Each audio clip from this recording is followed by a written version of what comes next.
Punto de más.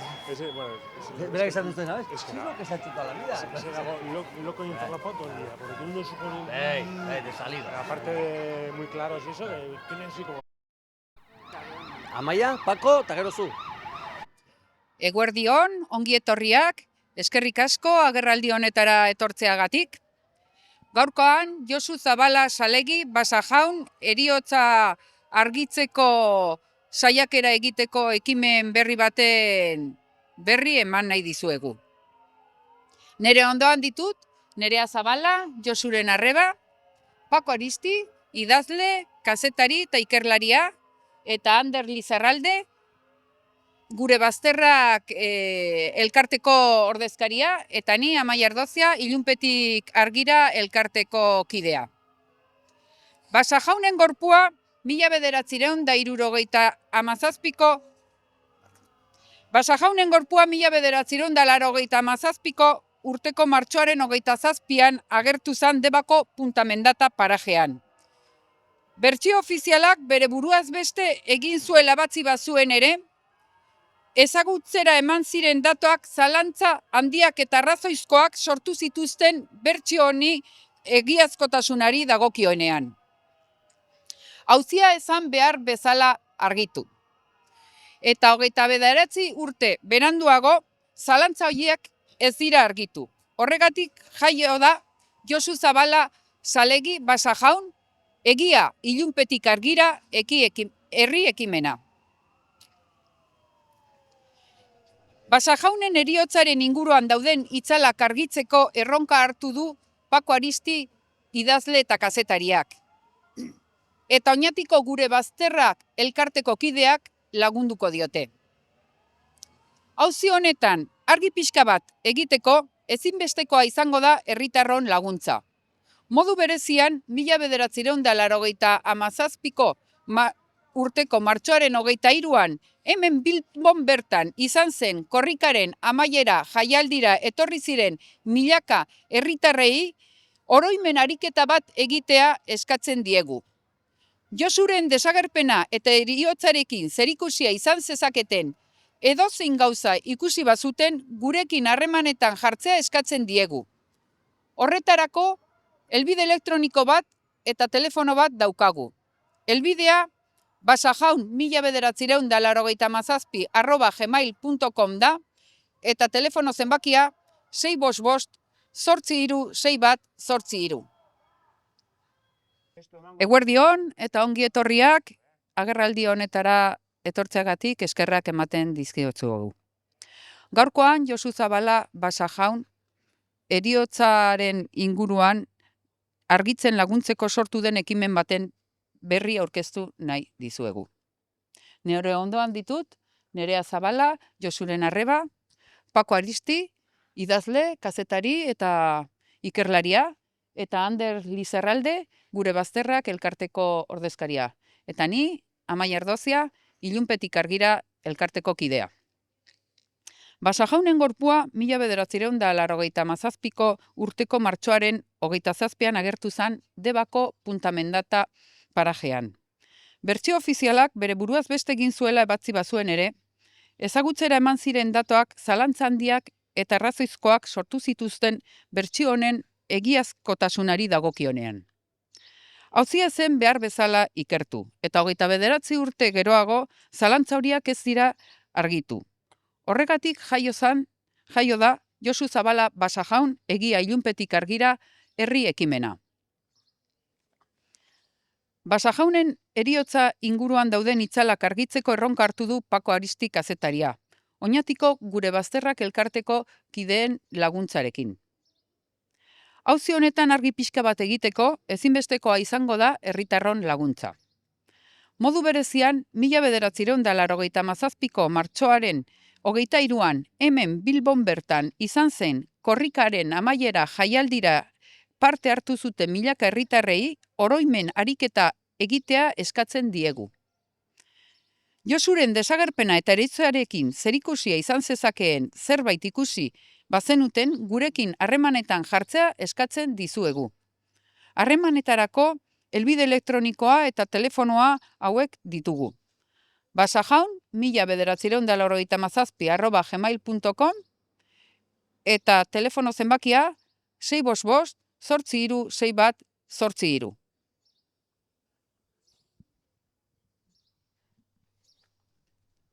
Vale. Bueno, 1997ko martxoaren 23an, Josu Zabala Salegi eta Iñaki Bilbao gaubeka Bilbon zeuden, kasualitate hutsez, korrikaren amaiera zen egun eta ordu berean. Etako komando bat osatzen zuten, eta iparraldetik zetorren bitartekari batekin hitzordua zeukaten La Tortilla tabernan eguerdiko 12etan. Iñakik inguruak zaintzen zituen bitartean, Josu edo Basajaun La Tortillara abiatu zen kontaktuaren bila. Ez dakigu barrura sartu zen edo ez, baina kontaktuaren gana etzen aurkeztu, eta honek alde egin zuen denboratxo bat igaro ostean. Iñakik bitartean elkartzeko ezarri zuten lekuan itxoin zion, baina ara ere etzen agertu Basajaun. Desagertua zen, lurrak irentsi balu bezala Bilboren erdian. Milaka euskaltzale festa eta errebindikazio giroan zebiltzan bitartean. 4 egun geroago, martxoaren 27an, hilik aurkitu zuten Itziarko mendi batean, bihotzean tiro bat zuelarik. Autopsiak dioenez, 26ko gauerdian hiltzen. Bersio ofiziala suizidioarena izan zen, baina zantzu ugari daude hil egin zutela baieztatzeko 3 egun bahituta eduki ostean. Orain arte uste izan da operatibo polizial sekretu batek harrapatu zuela Josu egun hartan. La Tortillara iritsi baino lehen informazio ateratzeko. Baina ara non lekuko bat agertu den, handi 2 ordura Josu ikusi zuena Arenal inguruan. Oinez urduri bizi-bizi. Horrek beste hipotesi batzuk ireki dizkio kasuari. Operatiborik ez zegoen. Haren jarraipena La Tortillan bertan hasi zela, pentsatzen dugu, ustekabean ziurrenik, denboran luzatu gintzen, eta haren baitzaileak improvisatzen aritu behar izan zuten. Prentsaurreko honetan laguntza eske gatoz, eta bi motatako laguntza eskatzen dugu. Lekukoak behar ditugu lekukoen bila gabiltza. Batetik, ea norbaitek ikusi zuen Josu egun hartan eguerdiko 12tatik aurrera. Nontzi joan edo nola. Edo norbaitek ikusi zuen atxiloketaren bat edo zerbait arraroa. Oroitarazi nahi dugu Josuk metro bat eta 95 neurtzen zuela mutil garaia zen, argala eta hile motza zeraman. Testigantza hau ezinbestekoa zaigu, ezinbesteko froga litzatekelako baitu egin zutela eta suizidioarenak antzespen hutsa izan zela. Da bestetik, Josu eta Iñakik gordetzeko euren pisua zeukaten arren, bakoitzak zeukan bere aldetik gordeleku propio bat. Segurtasunagatik besteak etzekiena, larrialdiren bat gertatuz gero. Pasajaunek zeukan pisu hori aurkitza ere ezinbestekoa zaigu. Posible baita berak, polizia sekretuak sumatu ondoren, La Tortilla inguruan, pisu horretarako bidea hartu izana. Eta bide horretan atxilotu izana. Horrek lagunduko liguke Josuk ordu horietan egin zuen ibilbidea zehazten eta atxilotu zuten ingurura hurbiltzen. Urte asko igaro dira bakigu, baina erregu egiten diegu bilbotarrei eta egun hartan Bilbon ziren kanpotar guztiei. 1987ko martxoaren 23ko hartan zerbait berezia, zerbait bitxia edo arraroa ikusi baldima zuten, edo Josu izan ziteken persona bat ikusi baldima zuten, gurekin harremanetan jartzeko amaiak eman dizuen web horri hortan, korreo hortan edo telefono horretan. Horixe da gure eskaria gaur prentsaurreko honetan. Bueno, eskerrik asko hurbildu zareten guztioi. 29 urte daramatzagu Josuren hilketa argitu nahian, ez baitzioten bizitzeko eskubidea bakarrik urratu, ikerketa eta justiziarako eskubideak ere ukatu zizkioten. Hala ere inoiz ez dugu etxi. Bidean aitea galdu dugu, azkeneko momenturaino bere semeari zegokion egia jakin izan nahi zuena, Eta bidean ere babesa eman diguten lagun izebata osabak. Denbora gehiegi daramagu itzaletik argira abiatu nahian. Jende askoren laguntzarekin gaude gaur hemen, bizi osoan eskertuta egongo garen hoiekin, eta behintzat lortu dugu ikerketa bat abian jartzea. Egia lortzeko ezinbestekoa den ikerketa. Baina hau ondo burutzeko jendearen testigantza behar dira, eta hori da gaur zinez eskatzen duguna. Testigantza hoien bitartez agian, posible da egia jakitea. Herri oso bati ukatutako istorioa. Eskerrik asko. El 23 de marzo de 1997, Josu Zabala Salegui, Iñaki Bilbao, Gaubeka estaban en Bilbao, se encontraban en Bilbao, cuando por casualidad se celebraba el fin de la corrica. Formaban parte de un comando de ETA y tenían una cita con un enlace de la organización que venía de Iparralde a Bilbao, y esa cita era en el bar La Tortilla a las 12 del mediodía. Mientras Iñaki se quedó vigilando los alrededores, Josu, o Basajaun, como le llamaban, fue hacia La Tortilla en busca del contacto. No sabemos si entró dentro o no, pero lo que sí sabemos es que él no se presentó ante el enlace, y después de esperar un tiempo, se marchó. 2 días después llegó a Iparralde y informó a la dirección que no se había presentado nadie a la reunión y entregó de vuelta otra vez la carta que iba destinada a Basajaun y a Iñaki. Iñaki, mientras tanto, estaba esperando en el punto de seguridad que tenían y por donde había de pasar Basajaun para comprobar que no era seguido por nadie, pero Basajaun tampoco apareció por ese punto de seguridad.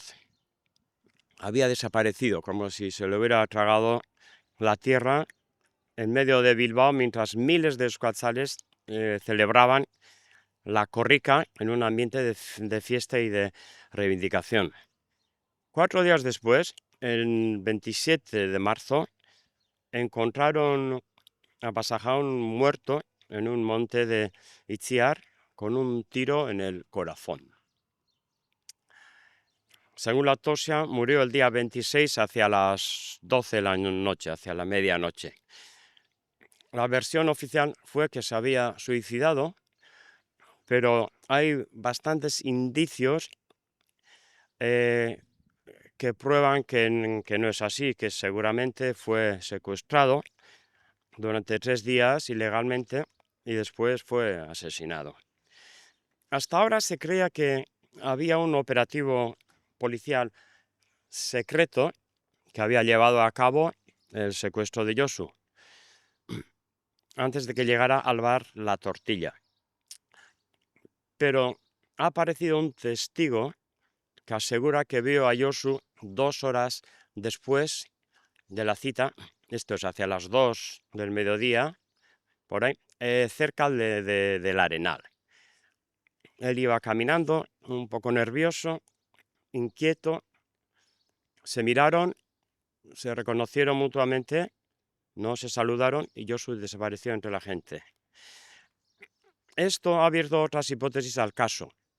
Creemos que no había ningún operativo y que la persecución de Josu empezó en La Tortilla mismo, seguramente por azar, por casualidad. Unos policías secretas que andaban por ahí lo debieron reconocer, empezaron a seguirlo, él se dio cuenta de algo raro, intentó escabullirse o despistarlos y creemos que todo fue fruto de la improvisación. En esta rueda de prensa queremos pedir ayuda y son 2 las cuestiones que planteamos. Necesitamos testigos de aquel día de hace ya tantos años, ¿no? 29 años. Por una parte, queremos saber si hay alguien que vio a Josu aquel día a partir de las 12 del mediodía. Y se lo vio, a ver dónde lo vio, cómo, hacia qué hora o a ver si alguien vio pues, algo raro, una detención extraña, algo que le llamara la atención. Queremos recordar a los potenciales testigos que Josu era un chico alto, medía 1,95, estaba delgado, bastante delgado, y tenía el pelo corto. Aunque las fotos sale con el pelo largo y tal, en aquel momento llevaba el pelo muy corto. Este testimonio sería de gran importancia para nosotros porque demostraría que fue secuestrado e invalidaría de una vez por todas la teoría del suicidio. Y por otra parte, hay otra cuestión. Josu e Iñaki tenía cada uno un piso. Ellos tenían un piso donde se ocultaban los dos, pero aparte cada uno tenía su piso personal, su piso secreto, a donde podía acudir en caso de encontrarse en un apuro como este, ¿no? Entonces, sabemos cuál era el piso secreto de Iñaki, de su compañero, pero no sabemos cuál podía ser el piso de Basajaun. ¿Dónde se podía ocultar? Es un piso que solo él sabe de su existencia, más el dueño del piso. Entonces, aquí también pedimos colaboración por si el dueño de ese piso oyera esto y pudiera aportar alguna información, pues para que se ponga en contacto con nosotros también. Creemos que Josu empezó a huir de sus seguidores y que se fue acercando poco a poco hacia ese piso secreto, ya fuera de lo que era la fiesta multitudinaria del Arenal y tal, y en un sitio, en un barrio un poco más solitario, con menos gente, creemos que ahí pudo ser detenido, sin llamar mucho la atención. Sabemos que han pasado muchos años, pero rogamos pues, a la gente de Bilbao y a la gente de fuera que estuvo ese día, el día 23 de marzo de 1997, pues a ver si alguien recuerda algo distinto, algo especial, algo que le llamara la atención, o si pudo ver a alguien, a una persona que podía ser Josu, que se ponga en contacto y bueno, cualquier información siempre será de una gran ayuda para la investigación. Muchas gracias. Para que la investigación que emprendemos sea fructífera, es fundamental la colaboración ciudadana.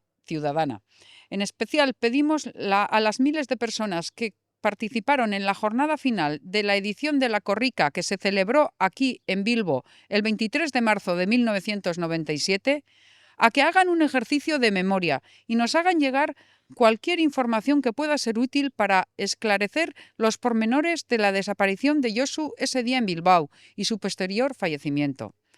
Facilitamos una dirección de correo electrónico y un teléfono para quien quiera comunicarse con nosotros.